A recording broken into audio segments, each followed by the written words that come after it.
بسم اللہ الرحمن الرحیم۔ اللہ کے نام سے شروع جو بہت ہی مہربان اور رحمان ہے۔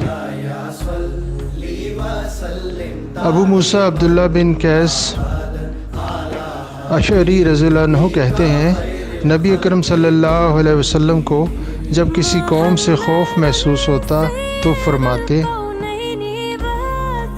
اللہم انی نجعلک فی نحورہم ونعوذ بک من شرورہم۔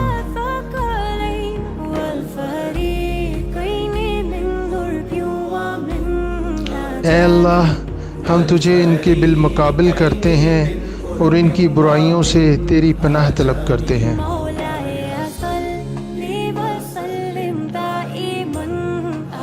سنن ابی داؤد حدیث نمبر 1537 باب 8۔